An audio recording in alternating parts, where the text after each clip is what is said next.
Recently, I drove from LA to Napa Valley, California in the most powerful factory Mercedes on this continent to meet Mario Andretti and have him test drive the car for us. Sure, tough job, but somebody had to do it. Mercedes-Benz SLs have always been elegant and sporty two-seaters, but with few exceptions, they've seldom been truly exciting performers. The all-new 2003 SL55 AMG changes all that.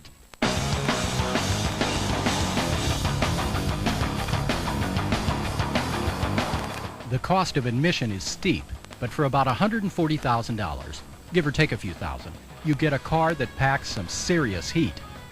A 5.5-liter supercharged intercooled V8 flexing 469 horsepower in European trim. That's 167 more horses than in the standard SL500. It gets better. By the time US spec SL55s reach the States, they'll be rated at 493 horsepower. This potent mill is backed by a 5-speed automatic with a bimodal touch shift function. You can choose gears sequentially with the shifter or with small paddles on the back side of the steering wheel. This much power and finesse at my fingertips made a cruise up California's scenic coast a trip that'll be a tough one to top. While this dream drive was filling my senses, I was also contemplating meeting the legendary Mario Andretti. Arguably the greatest professional driver of all time, he'd no doubt have a pointer or two about evaluating a performance car. Andretti's racing career spanned 5 decades, and he won nearly every race or title there is to win. Early on in 1969, he came in first in the Indy 500, driving car number 2.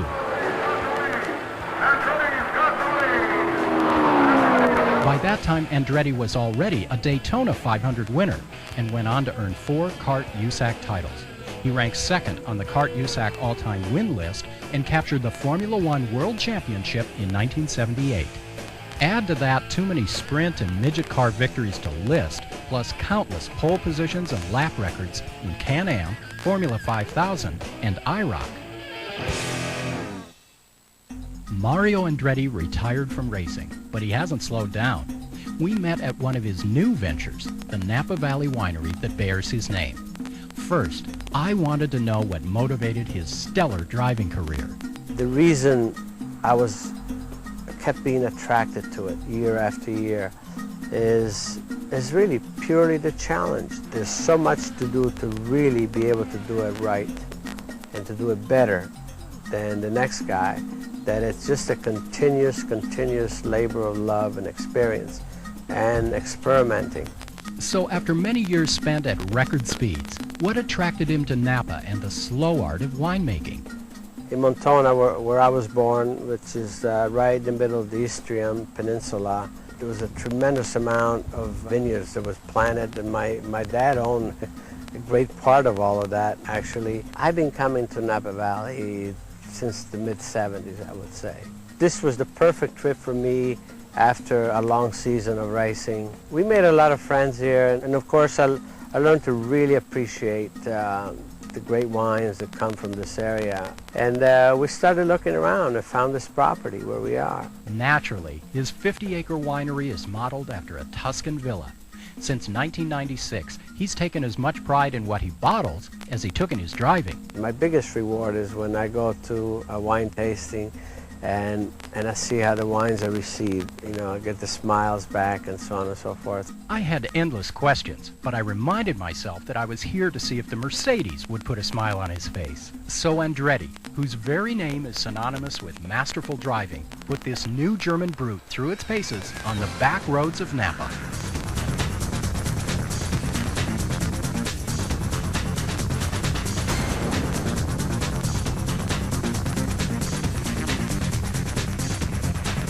Back at the winery, we sat down for a little shop talk.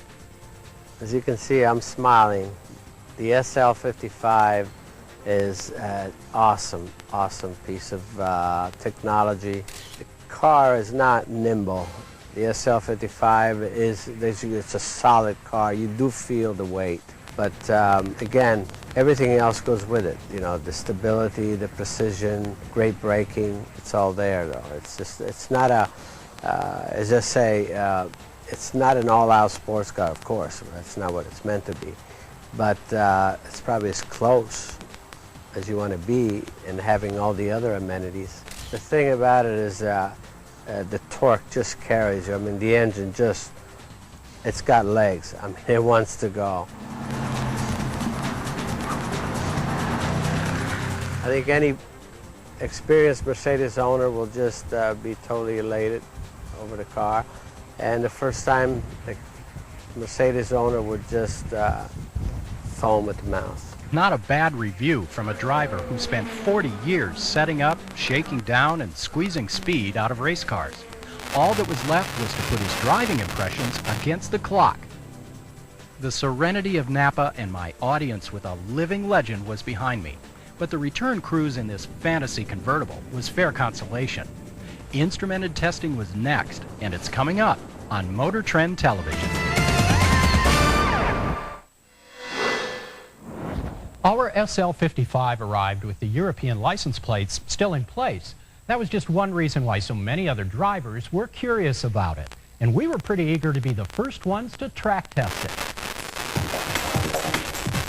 After 1,000 miles on California roads and a pretty good review from the likes of Mario Andretti, we knew the SL55 AMG could make impressive test numbers, and we weren't disappointed.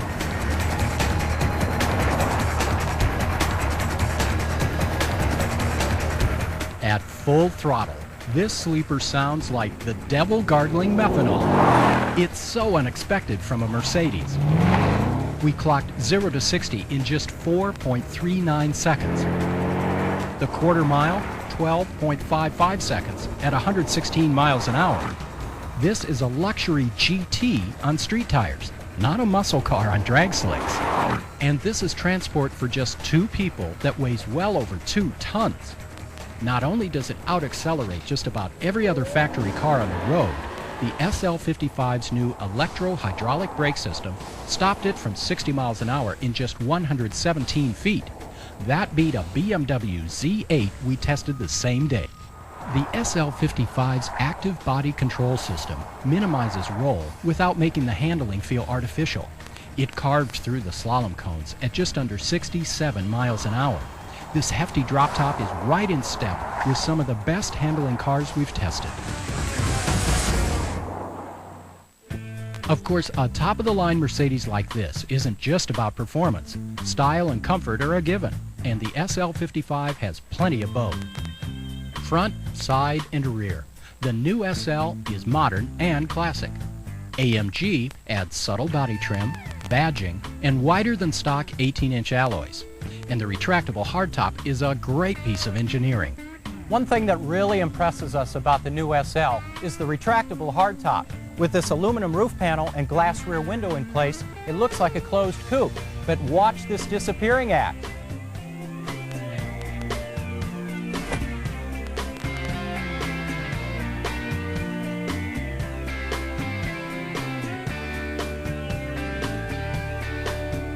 And the whole thing takes just a little over 10 seconds.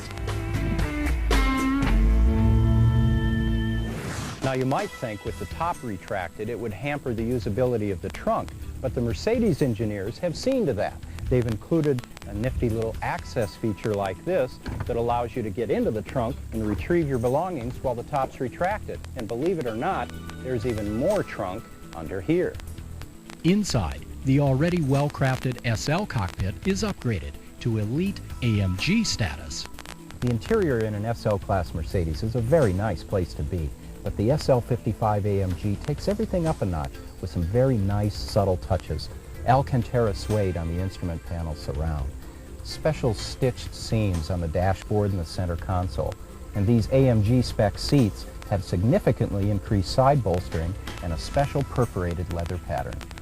The SL55 takes all the Mercedes engineering, refinement, and styling that make the new SL500 such an appealing roadster and adds an uncharacteristic feature: Viper-like brute force power. The SL55 AMG is a supercar you can drive every day. Simply put, it's the new king of front-engine luxury roadsters. Motor Trend Television will be right back. We're out of time for this show, but for more about what you've seen today, get the new issue of Motor Trend magazine on newsstands now, or join us online at motortrend.com. I'm John Mathias, and for all of us at Motor Trend, thanks for watching.